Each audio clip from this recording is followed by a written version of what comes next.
Welcome back to the Rock and Roll Ghost podcast. This week we have cinematographer Juanmi Azpiroz. Mhm. Um, he's worked with, we have a friend in common, and he's worked with Joe Carnahan on movies like El Chicano, Wheelman, Boss Level, uh, and then coming up Shadow Force, which is coming out May 9th. Juanmi, thank you very much. We met briefly in Atlanta during Boss Level, but it was like, for like about an hour or something, so I don't expect you to remember me.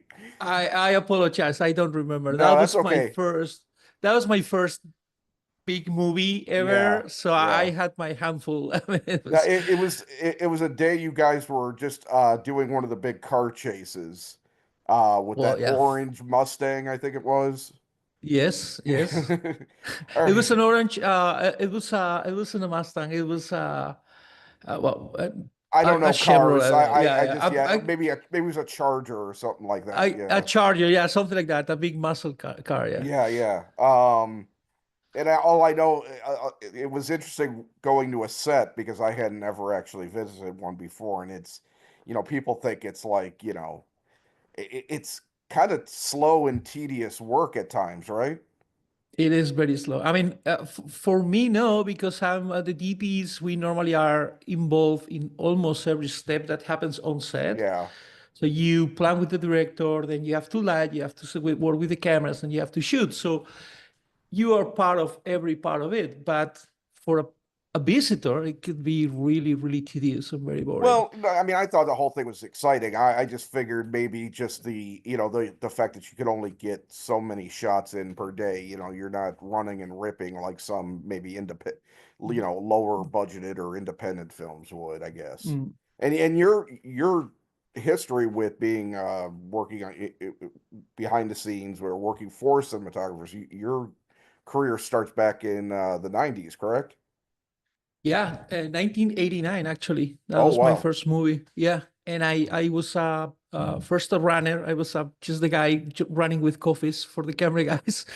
Yeah. Then I was second AC, then first AC, and then I jumped to DP. Yeah. I started in Spain, back Yeah. in Spain in Madrid.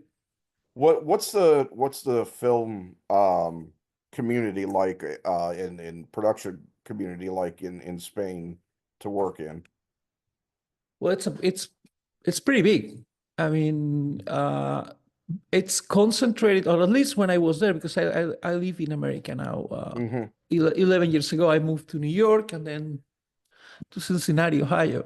But back in the day, it was two main cities, production cities, Madrid and Barcelona. Hmm. And I believe that they still are where the companies are, Madrid and Barcelona, for commercials and movies. And you had to be there to be able to be in the film industry. It's kind of like New York and LA, kind of the Yeah. smaller version of that. Uh, it's a big community. But I mean, it's not. It's a small country, so we almost know everybody knows everybody and that kind of thing. Yeah.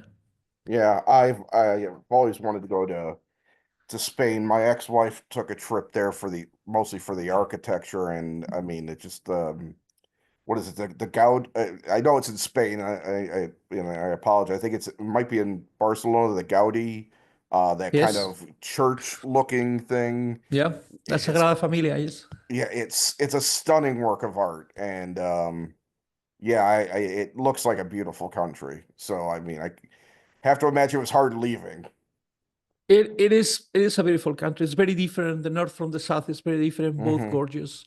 If you ever go there, shoot me an email or call me and I'll give you tips where to go. Okay. All right, we'll do. If We'll do. Yeah, especially if you like food.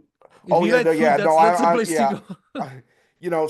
And Spain was really because I wrote about the food business for a while, so I've really been interested for a long time. And Spain, I talked to a lot of chefs here. I mean, a lot of my friends went to Spain to stage, to cook for free just to learn from people like Jose Andres and trying to think of the big guy that was the head of molecular gastronomy. And it's Yeah, escaping my mind.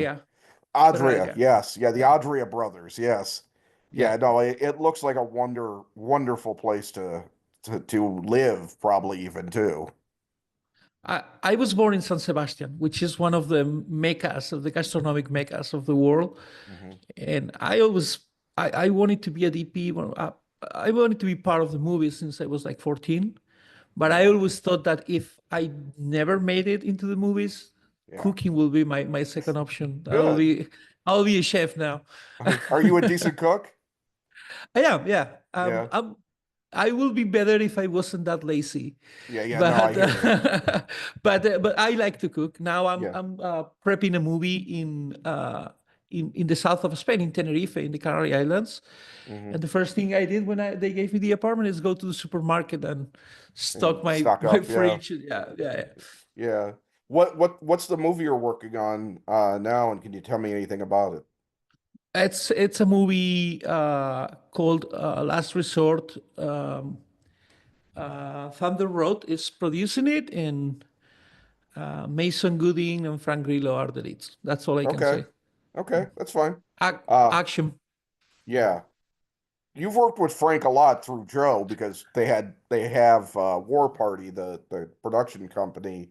Yeah. Is it good to be able to work with, kind of this sometimes the same people because you kind of know you already know kind of how to light that person in particular, or whatever you need to do, what they can do, what their comfort levels, all that. Is that easier than working with somebody that you haven't before?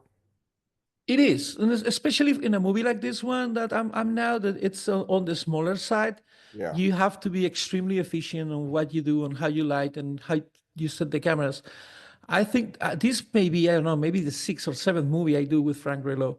I Mm. know how to light him. I know how he's on set. He knows me too, and that is definitely a big advantage. It's like working with a friend. Yeah, definitely. You were talking about how at a young age you wanted to be in films. What were the films for you? And don't worry if I don't know the names because they can't, not ever we know every movie that's out throughout the world is not from here. But yeah, what were some of the films or filmmakers that really inspired you?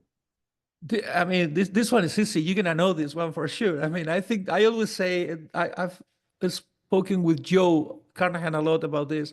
We both say that the movie that made us director and DP is Raiders of the Lost Ark, Oh Steven wow. Spielberg. So Okay. that is the movie that I believe not that movie specifically, but that movie Hmm. like represents that era of movie making in the 80s where I was like mesmerized about making movies, and I that was the movie where I was like, I want to do that. I don't know what it is, how it's called, Hmm. but I want to be part of that. Yeah. Yeah. No, I felt like that as a kid. I think we're all you, me, and Joe are all around the same age. So yeah, like I think the first major movie to really make a mark on me probably was Jaws and then Star Wars, but Mhm. Raiders, I mean, is a huge Mhm. one because I mean Yeah, it's probably the best adventure movie ever made. it's I I believe so. I mean, that's the only movie poster I have in my house. I have Oh wow. not even movies that I made. I Yeah. have nothing. Yeah.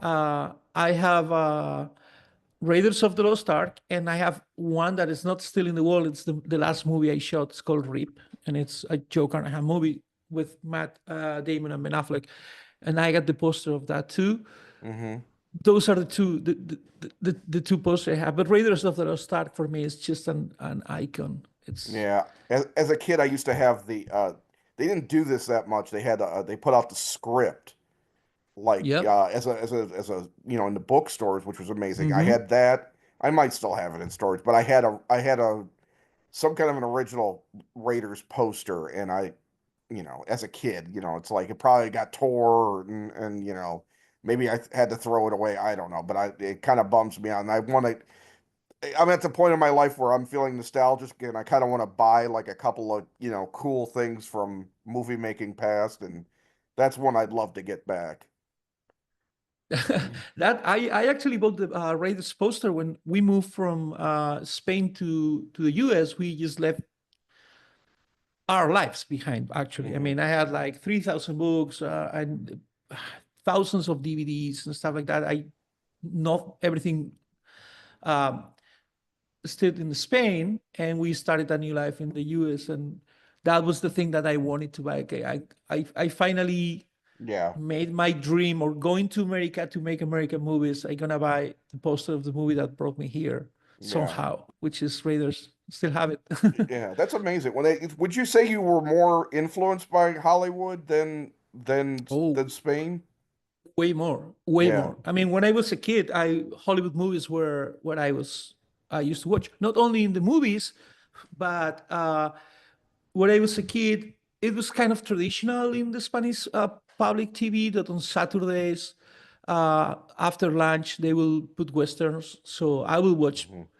a lot of John Ford movies, not knowing who I was watching. I mean, Right. I was watching vaqueros, we call them cowboys, cowboy movies, and I was mesmerized by it. I used to watch musicals. I love musicals still, and in I think it was Thursday nights. It was a program called Cine Club, and Hmm. they will put all the American classics, all of them. Wow. And so my first love was American films, for sure. Yeah. Then when I grew up and I got more into movie making and just learning movie history, then I got into obviously Spanish movies and French movies and Italian and Japanese and all that jazz. Yeah. But first and foremost, I mean, when I was 14, my favorite director was Billy Wilder, for sure. Okay. Not Buñuel. It was Billy Wilder. It's pure Hollywood, yeah. And it still Yeah. is one of my top ones. But yeah, I was absolutely influenced by American directors. Yeah, you do hear, I guess, you see that a lot. I mean, we are even before, say, the 90s or the modern era of the internet and everything and social media and all that, we still, that was like one of the things that got us represented, I guess, in the world more than almost anything was our entertainment. Mhm. And it's amazing how much that influenced people around the world, It worked at least with me. yeah, yeah. Let me get to actual Shadow Force. I know that you guys filmed that how many years ago? Around two? two 2 years ago, we filmed it in Colombia, in Bogota, Right, and right. Cartagena. Yeah. Yeah. And I remember back then when Joe was posting on social media more, he would send, he would post all these photos and videos, and it just looked like a spectacular place. Obviously, when most people think of Colombia, they think that what's his name is still around. Oh crap. I want to say Noriega, but I know that's not it. It's Escobar. Escobar, Escobar. yeah. Yeah, yeah, yeah. I mean, it's like no, Colombia after all the, cartels kind of got sort of dealt with, not saying that there's not action there still, but it became a lot safer than everybody thinking. It's actually flourished a lot. Yeah, Colombia has been always a fascinating place. I know Colombia since 1993, I believe. I went as a first AC to shoot, to work on a Spanish movie, Spanish slash Colombian movie, uh, well, more Colombian than Spanish, called, I, I blanked. Um, La Gente de la Universal. It was a Colombian director called Felipe Aljure. So it was like a 23-year-old kid Mm. just in Pablo Escobar's Colombia. And Yeah. I was totally mesmerized with the country. It was fascinating. Uh, and I've been in Colombia at least 15 times after because I ended up married to a Colombian lady. Oh, wow. Not anymore. Oh, We're wow, not wow. together anymore, but we were together for 16 years. So I know Colombia very well, or at Yeah, least as well as you can know a country where you don't live. right. And now is as fascinating as always, but way less violent Yeah, and much more safe. So, we had a blast working in yeah. Colombia. Well, what kind of shooting schedule did you guys ended up having for that film? Because I thought it was pretty tight, for what I remember. Yeah, I think it was like 35 days or something like that, 33. It wasn't massive. We Yeah, had a second unit that helped us with a couple of chases, but yeah, it was a tight schedule. Yeah. yeah. You know what? It was 2 years ago. There It's I don't remember details like how See, many well, days yeah, we shot. There was, you kind of leave it after a while, and Joe stays with it if he's following it yeah, all the way through the end. Yeah, yeah. Well, I come back to the movie for the color grade, right, right. and uh, but uh, but yeah, he stays for like at least for 6 more months editing and Yeah, stuff. I may shoot 2 movies before I come back yeah. for the color grading. Well, seeing as how it was a while ago, and you've been doing a lot of work since then, what particular things stand out about working on that film, working with the actors, Omar Sy, Kerry Washington, Mark Strong, Method Man, Devine, Joy Rand. I mean, Well, it's a cool cast. first of all, the cast. The cast was amazing. I Yeah. mean, and then the leads. I mean, dude, Kerry Washington and Omar Sy. Those two persons are great actors first, but also great human beings. Hmm. We had a very nice set. The set was a happy place. And even though we had hard conditions, because when we went for for the second part of the movie, for the second half of the movie, we worked in Cartagena de Indias. We have to go to an island by boat every day. We were in a small place with no commodities. Like we couldn't just turn around and go to the craft service. It was tight and it was uncomfortable. But the set was a really happy place. We had, I mean, Mark is it's fantastic too. I mean, everybody on that cast was so good. Then the Colombian crew was an amazing crew too, and Joe, me, Jason Merrill, the first AD, were kind of a family, right? We work a lot Yeah. together. So I remember it like a great experience, like nothing but a great experience. Yeah. So let's talk a little bit about how you and Joe first met because I mean, I mentioned, we Mm, talked about Wheelman, Point mm, Blank, all these movies that you did with him, or, maybe not him directing, but producing, mhm, and that thing. Obviously, you guys are a tight group. It, mhm, what, how did you guys meet? What was it about the two of you that mixed so well? Because, you hear of people that sometimes have collaborators forever. Scorsese uses the same people forever as if he mm. can. What was it about you two that clicked? Well, I met Joe on Wheelman. He was the producer, Hmm. and Wheelman was a really tight schedule. That was, I think we shot.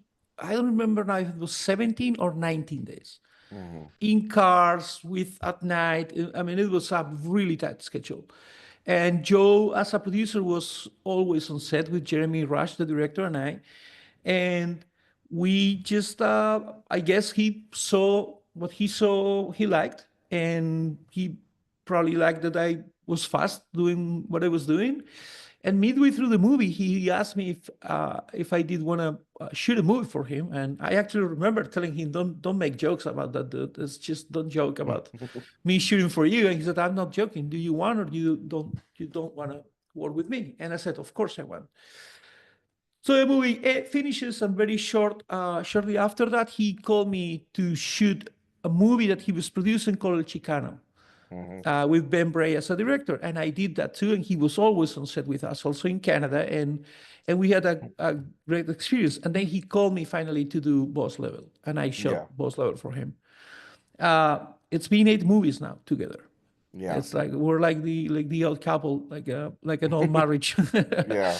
and we have I don't know, we get along really well. Joe has a big personality, and I do have a big personality sometimes too, but we understand each other. I know how when to let him be, and he knows when let me be. We have a very similar view on how to make movies. Hmm. We are the same age. I think that he's like 3 months older than I am. Yeah. We grew up watching the same movies, and we grew up watching, liking the same movies. We even like the same music. So it is. I don't know. It's just kind of like a soulmate Yeah. in this industry. We don't. Sometimes I just tell him, "Hey, just remember Harakiri," and he was like, "Yeah, dude, yeah, that's." And he knows what I'm talking about. And I just Yeah. said the title of the movie. So we I don't think we have had an argument in movies either. So I don't That's know. cool. We get along really well. I'm always looking forward to make another movie with him, and Joe's sets are fun places. They are. I mean, he knows how to keep the pedal on the metal and but on a with good spirits, and it's always music, and he laughs and he makes people comfortable. So it's a great place to go to work, to be honest. Yeah, oh, I forgot. Yeah, you worked with him on Cop Shop, which is Joe and Yeah. I have a little bit of a probably a little bit of a disopinion. I haven't seen his cut. I know he wasn't really happy with what got released, but I still enjoyed the hell. And I have friends that are big fans of his, and obviously therefore yours, that absolutely love that movie. And I got to tell you though, I'm super excited because you did the you do the movie with him in Malta with Zachary Levi? Yeah, yeah, And not without hope. yeah, do you know what's going on with that? Because that's another one that's been done a little bit. And I don't know, and I hope that happens something similar to Shadow Force. It may take a minute, but it finally comes out. It's a great movie. yeah, I really like that movie. It's harsh to watch, yeah, and it's sad to watch, but it's I think it's we did a great job on that one. And by the way, I about Cop Shop, I love that movie. I think that the movie that was released, it's a great movie. Joe's version is even better, yeah. but I don't understand why that movie didn't have more buzz because it is a fun movie to watch and it's a good movie. I think. It's one of those movies that it just I don't know. Sometimes when I've been watching releases since I was like in junior high, like since I was 13 years old, I would pay extreme attention to anything coming out. I would scroll through all. They used to have all the little like blocks of in the newspaper of show times and things like that, and I would look Hmm. at every movie theater remotely around my where I lived, and if something like they used to dump movies in like 10 theaters just so they could give a release date, and it was people with huge stars, but Hmm. you'd be able to find these movies somehow that just basically the studio didn't really seem to give much of a care about.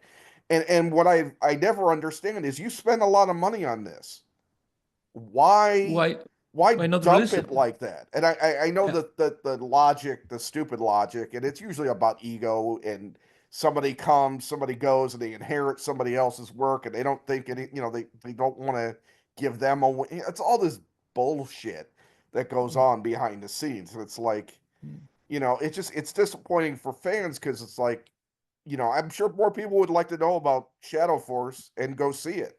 But it's like Yeah. I just all of a sudden started seeing promotion for it, and not to start anything with you guys in Lionsgate. It's just that that's kind of part of the reason why I wanted to talk to you. I wanted to help in any way I could to help you guys, Well, to thank get the you. word out. Yeah.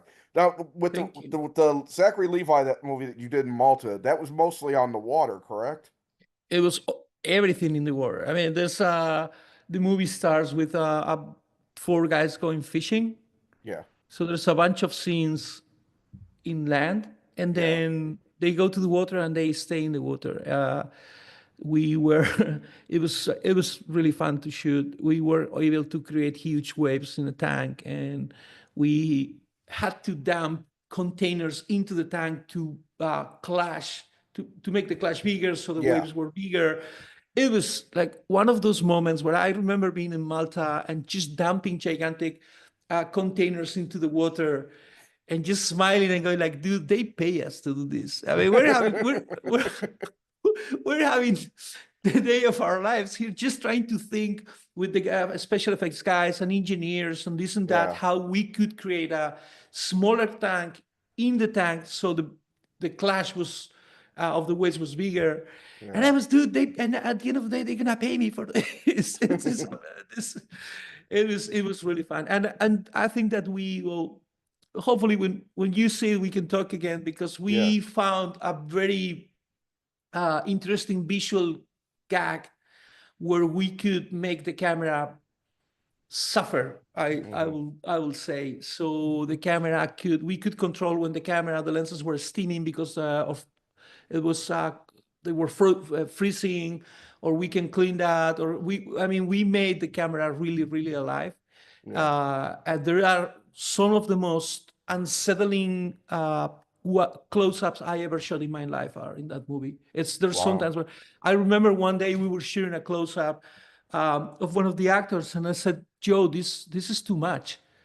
And he said, no, if you say this is too much, that means that we're on the right track. You never say this is too much. You're always pushing and pushing and pushing. And this is the first time I hear you say, wow, we may cross the line here. And it's like, now we're talking. This is where we should be. And I was, okay, let's go. I'm about to cry. He's Wow. shooting the close-up. I was like, oh my God. But yeah, let, let's hope that the movie gets released, yes. So this is going to be a pretty heavy movie from the way you're describing it.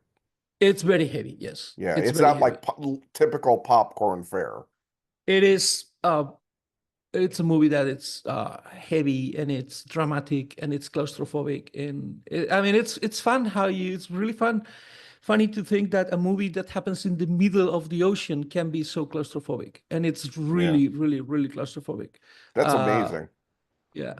I'm especially interested in. I mean, I love I've loved all of Joe's movies, and but for me, the two that always stand out and it is just Narc and The Gray, Hmm. and those movies, you know, uh, you can't describe either one as fun, you know, No. but they're so damn affecting. Especially The Gray to me, I made the stupid mistake where it didn't really bother me, but I didn't realize it until I was halfway through. I was watching The Gray for the first time on like a Samsung tablet on a plane going somewhere, and I Mm. wasn't even remembering that the movie involves a plane crash. It's like like it was the most inappropriate, besides like watching porn, it was the most inappropriate damn thing to be watching on an airplane. And I'm like, but I Uh, wasn't. It's weird because I'm so paranoid and easily, anxiety ridden that it for some reason never occurred to me. That's how good of a damn film, The Greys. You could mm, watch it on it. I wish I'd had been able to see it in a theater, because mm. my experience just watching it on a tablet was so intense. You know, Yeah, this movie, Not Without Hope. I didn't shot The Gray. I wasn't there when Joe shot right, it, but right, right. it is kind of a uh, in a way. It's kind of like the Gray. It's Yeah, and The Gray. There's a plane crash, and they have to be they're stuck in the middle of anywhere, in the middle of nowhere in somewhere far north. And here is they go fishing and the boat flips, and they again just stuck in the middle of the ocean. So in that yeah. way, those movies are similar. I think that Not Without Hope is the same director but more evolved, Hmm. and Oh, it's obviously, in a way it's scarier.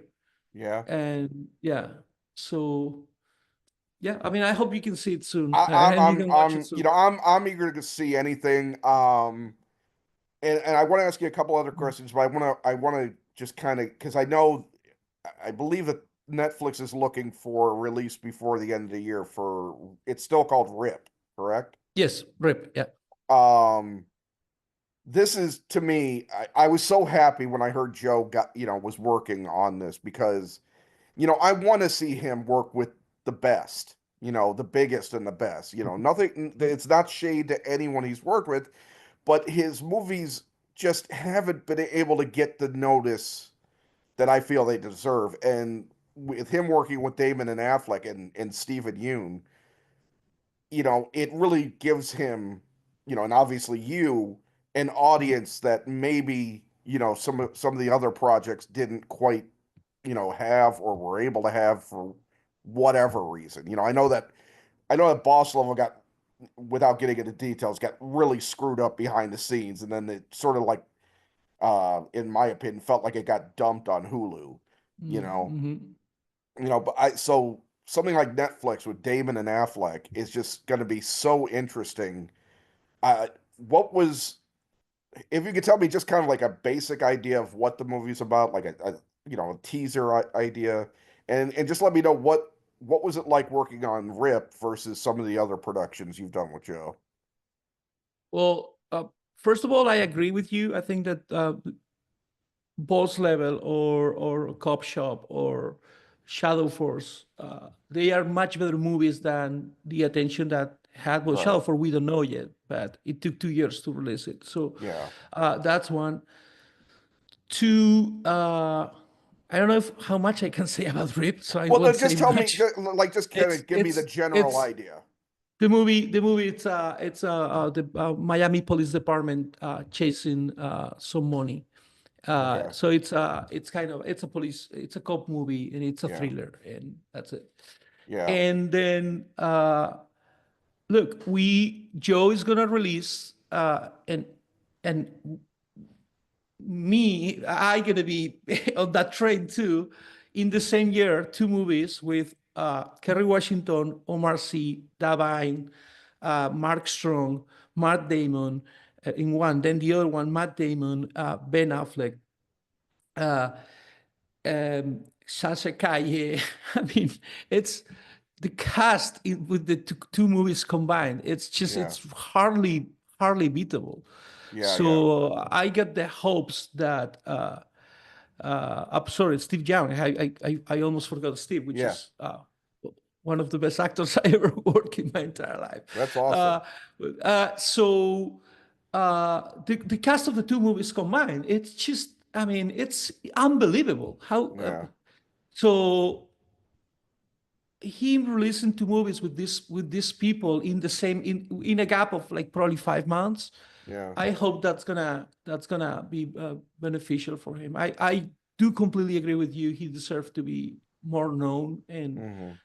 and then to be making better movies. Yeah. Yeah, I mean Joe will be honest, and he'll say that sometimes his mouth got him out of some projects. And it's like basically saying that he's a very he knows what he wants. He knows what he will and will not compromise on, and he has sort of an integrity that you don't see as much in modern filmmaking. A lot of people will do like some really wild independent film and no slur against superhero movies. I go to them, I watch them, I love a lot of them, but they'll take that superhero gig right away and then they basically are then ostracized if it doesn't become this mega hit, Yeah. and they've just done harm to their own career by accepting the money gig. You know what I mean? Mhm. And you really, it's a hard business to be in.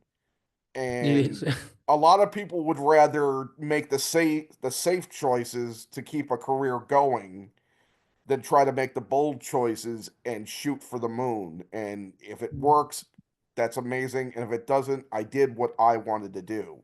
And you just don't see that as much.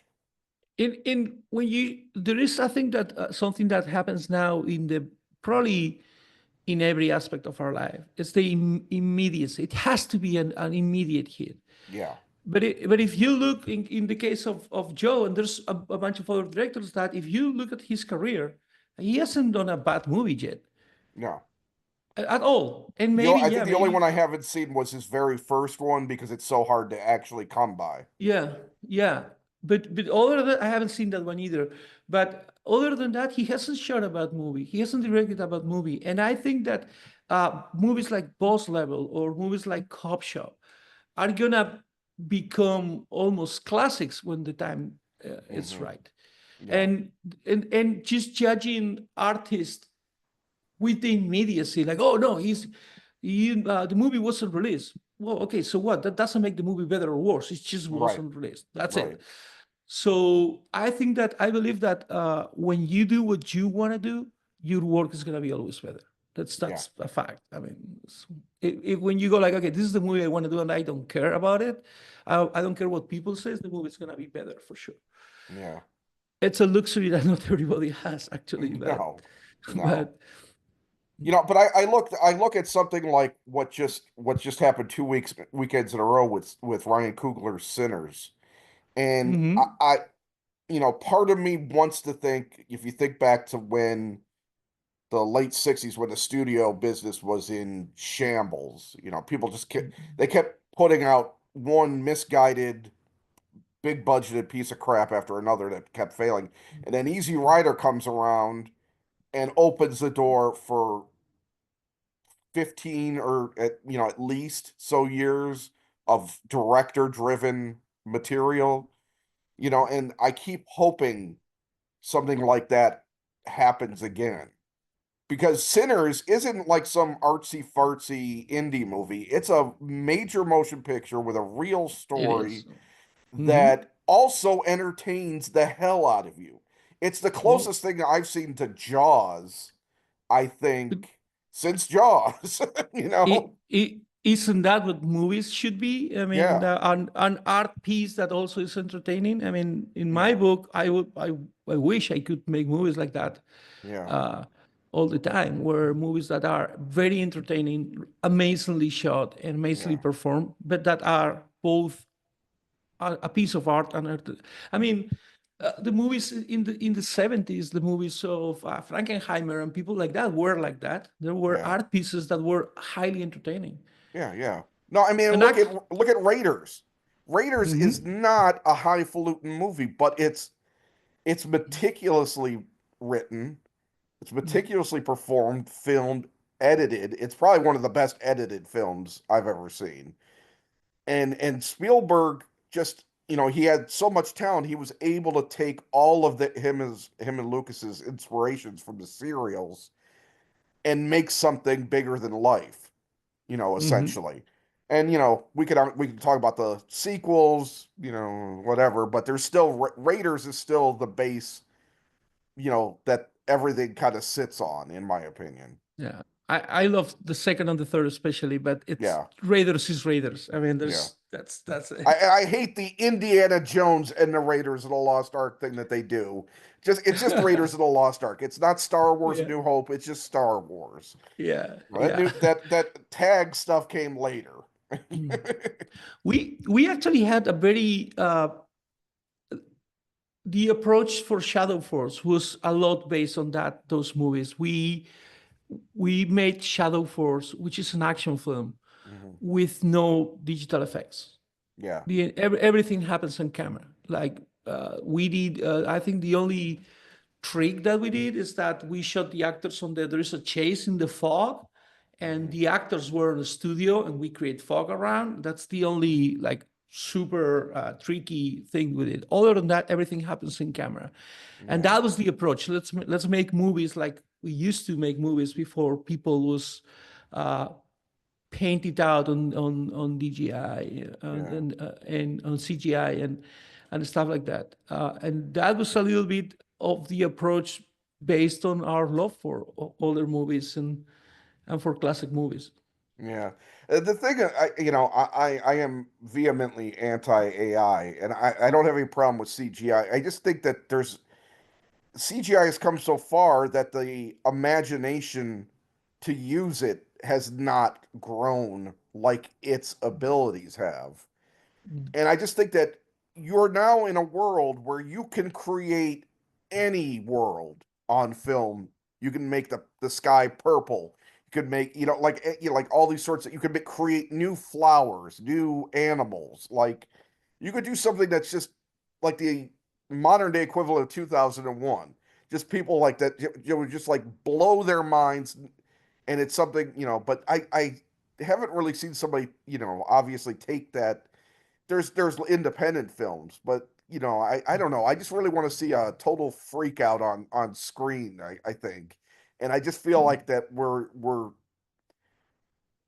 people in Hollywood especially aren't, they're limiting their imaginations.